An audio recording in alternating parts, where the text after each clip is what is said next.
Everyone is insanely curious about Final Fantasy XVII, what exactly this game is going to be, especially when looking at the sales performance of Final Fantasy XVI, and generally the sort of sales decline of Final Fantasy over the years. People are wondering how Square Enix is going to respond to this, how they are going to repopularize the Final Fantasy series. Not that the Final Fantasy series is dead or anything, it is still a rather popular series. However, when looking at the sales, the interest of the series, it definitely is not hitting quite the same highs that it was years ago. In particular, a lot of people are always hoping that turn-based combat will return, and also a lot of people are hoping that they will continue to use the Final Fantasy VII Re-Trilogy combat system. I personally stand in both of those camps, where I would love for them to use 7 Re-Trilogy's combat system, and I also would not mind a return to turn-based for FF17. The thing for me is that I want to see them double down on being an RPG and progression mechanics first and foremost. But today we have an interview with YoshiP, and he talks a little bit about turn-based combat when asked about Expedition 33, as well as some of his future plans. But first, be sure to check out our sponsor Instant Gaming, an authorized code reseller that brings you Steam codes at a heavily discounted price. These are games you're gonna buy anyway, so you might as well save some money on them. And every month, we're allowed to give away a free game of your choice. All you have to do is click the link in the description, smack that participate button, and you're entered to win. So be sure to check them out with the link below. So this was an interview done at Anime Expo conducted by Anime News Network. And they started out by asking YoshiP, with the recent release of Final Fantasy XVI on Xbox and the launch of Switch 2, have Square Enix's future launch plans changed? Final Fantasy XVI was a launch exclusive on PlayStation 5, so will you go fully multi-platform for future Final Fantasy titles? YoshiP replying, for sure, this was also announced by our president and CEO, Takashi Kiryu. Our Square Enix strategy is that we want to go multi-platform for our future titles. As you have seen, in terms of titles released from our Creative Studio 3, we announced that Final Fantasy Tactics Ivalice Chronicles will be releasing September 30th multi-platform. It is safe to assume that we will strive for multi-platform releases moving forward. Now, obviously, I think this is a great thing. They should be releasing these games on as many platforms as humanly possible. Hopefully, Final Fantasy XVI will be coming to the Switch too. YoshiP has said in other interviews that they are trying to optimize the game to get it to run on the system, but it's kind of a no promises yet type of thing. The thing I find unfortunate, however, is that recently we had Bravely Default Remaster, and that was exclusive to Switch 2. And I don't know how that's financially tied up into Nintendo. That may be something that they worked out in a deal prior to them deciding to go multi-platform. However, I just think that Bravely Default should have released on all platforms. There is no reason that people shouldn't be able to play the remastered version of that game on PC and PS5. So it is good to see Square is moving forward with those plans for Final Fantasy, but it's not really necessarily applying to everything yet. And I hope that there was just a little bit of lag in the pipeline and that eventually we will be able to play the Bravely games on all platforms.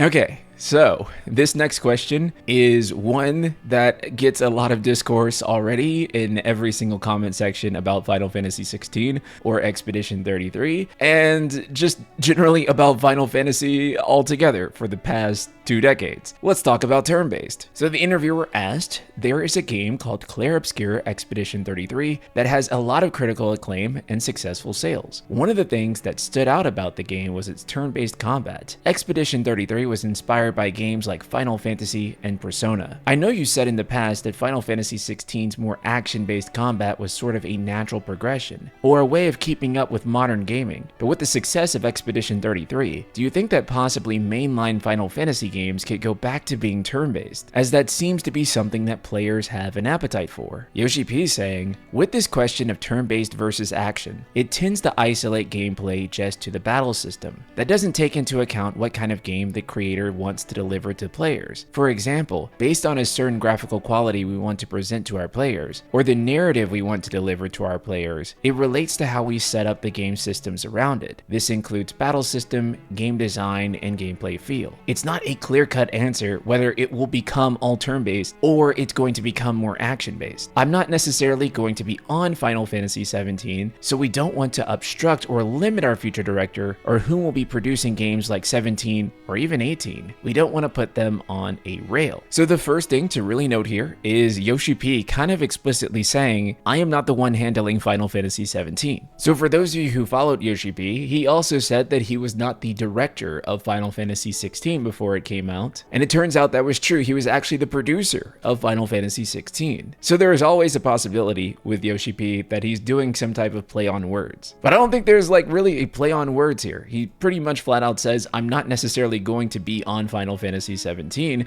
which kind of implies that he's like not working on it. Like that's not him. Maybe he's not going to be on Final Fantasy XVII. He's going to be in Final Fantasy XVII. He's going to do the Hideo Kojima thing and scan himself in. Yeah, I have no idea, but the way that reads to me is that he is not going to be involved with Final Fantasy XVII. This is kind of what I predicted. He said this multiple times. He's basically said more or less after Final Fantasy XVI, he is done with being directly involved with the mainline series for now. And he's mentioned that it would be a better opportunity to let someone younger come in and direct and produce Final Fantasy XVII. Now let's talk about the return to turn-based. This is something that every time it comes up, my comment section is absolutely flooded with people wanting to see a brand new mainline turn-based Final Fantasy. And every time it also comes up, there are people screaming, you should play Bravely Default and you should play Octopath Traveler. And I always think it's so funny because, you know, the existence of Bravely Default and Octopath Traveler doesn't mean that there can't be a turn-based Final Fantasy. You know, if Final Fantasy can be whatever, you know, like it's supposed to be the vision of the director, at least according to YoshiP and Yoshinori Kitase and everyone else who gets asked about this at Square Enix, then I'm not sure why the possibility of a return to turn-based is so off limits to some people. One thing that people don't really consider with turn-based is that turn-based games are actually significantly cheaper to produce, at least in terms of combat. And so it absolutely would be a cost-saving effort for them to make a turn-based game, especially when compared to something like Icon vs. Icon, something that the Icon vs. Icon battle director had previously said was so expensive that he was surprised that they actually approved it. In fact, those fights took so much manpower that they had to enlist the Kingdom Hearts team, Platinum Games, and other external studios in order to work on them. Making those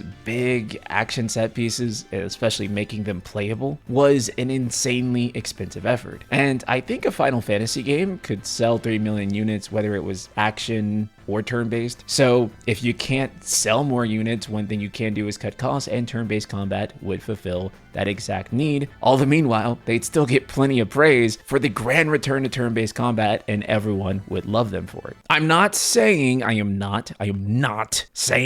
listen to me, I am not saying they have to return to turn-based or they're cooked or the game will suck or FF17 will be bad. As you guys know, I have been a huge fan of the Final Fantasy VII Re-Trilogy battle system and think that that is probably where they should go actually. However, the viability of returning to turn-based is a lot stronger than what people give it credit for. Could actually tremendously benefit Square. It would also mean that optimizing the game for platforms like Switch 2 would be a lot easier. Action combat takes a lot more processing power. Turn-based games are also fine running at 30 frames per second or even having a few frame drops in them. You know, you don't need the best performance optimization in order to run a turn-based game, which also means that, again, it opens the game up to run on more platforms and on more diverse hardware. Another thing that he talks about here with turn-based versus action that I really agree with is that they're not just things in isolation. For example, Persona 5 wouldn't really be the same game if somehow you just swapped out battles and it was action now. No, that fundamentally changes the entire vibe of everything else. In fact, you wouldn't be able to keep everything else the same because all these components are interconnected. And when we talk about turn-based Final Fantasy, one thing I think always fails to be mentioned is that the shift from turn-based to action did not just change the battle system. So it's not like Final Fantasy games are built the same way that they were back when they were turn-based, but now the combat is just action. Actually changing the combat to action fundamentally changed the structure of FF games. For example, with turn-based games, you typically have big parties, a wide range of magic that you can use, really unique ability and progression systems, different summons that you can use. Now, one action system did keep all of this intact, and that is the Final Fantasy VII Re-Trilogy. But part of me thinks that FF7 Re-Trilogy only kept all of that intact because they had to for the source material. When we look at Final Final Fantasy 15 and 16, especially the first incarnation of Final Fantasy 15 before the Royal Edition came out. You know, there was only one playable character before that, and there's only one playable character in 16. There wasn't a diverse range of different magic or character builds that you can do. The kind of things that people would typically associate with Final Fantasy gameplay beyond just turn-based also go away. I think that this has actually been the bigger issue with action versus turn-based than actually action versus turn-based. It's the outside systems, the supporting systems that get changed that people had more issue with, I believe, than the actual way the combat is. Now, don't get me wrong, because I know some of you are going to say, I just like the way turn-based battles are, or I just like the way action battles are. I know that's probably the case, but I actually think that a lot of the argument for it is that people just love these supporting systems. And one thing about turn-based is that you're almost guaranteed to have a big party, you're guaranteed to have a diverse array of skills that you can use and different character builds and those sorts of things. And this is also why I love the Final Fantasy VII Re-Trilogy system, because it's the only action system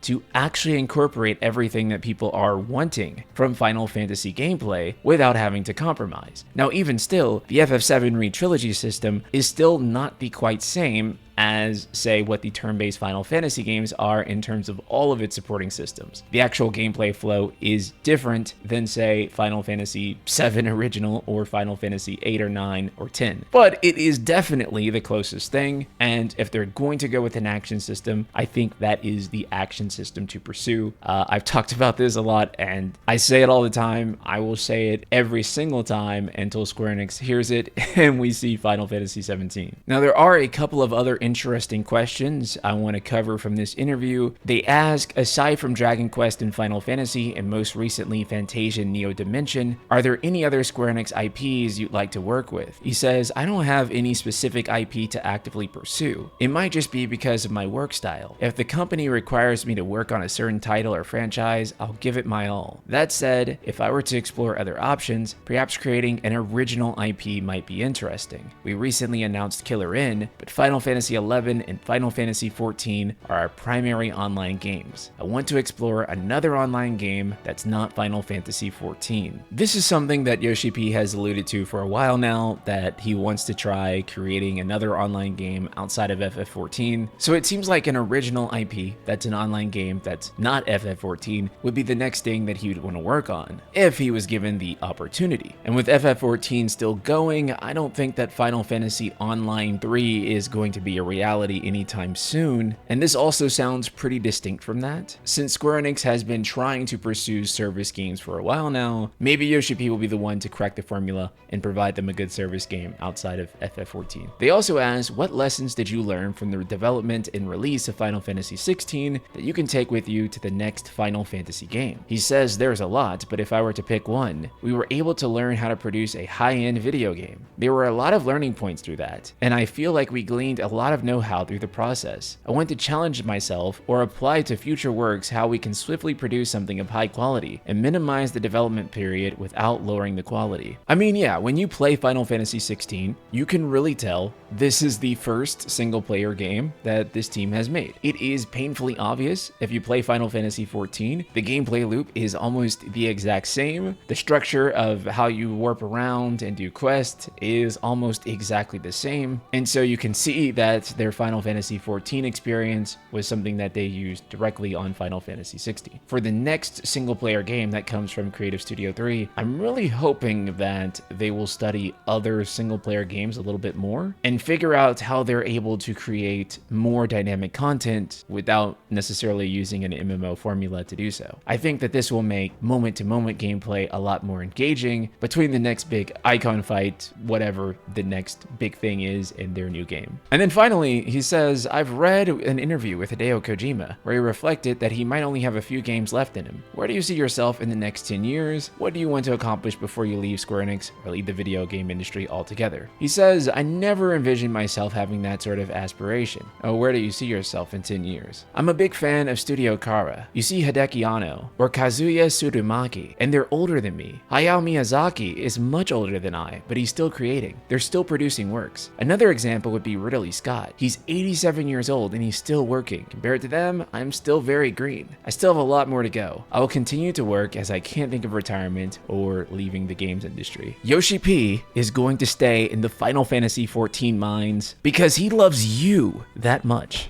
But all in all, this has been a really fascinating interview. It really does make me think that, you know, maybe CS1, honestly, even CS2 could be working on Final Fantasy XVII. If I had to take a bet, again, my bet is on Creative Studio 1, the teams that are behind Final Fantasy VII, as well as the studio that encompasses the team working on Kingdom Hearts 4. I could totally see them being the ones working on Final Fantasy XVII. I think that they've done a fantastic job with the re-trilogy, and if they could take everything that they learned from that and make a brand new game, it is going to be absolutely legendary. Leave me a comment below telling me your thoughts about action versus turn-based, because I know that's all people ever really want to talk about. And I'll see you all in the next video. Later, guys.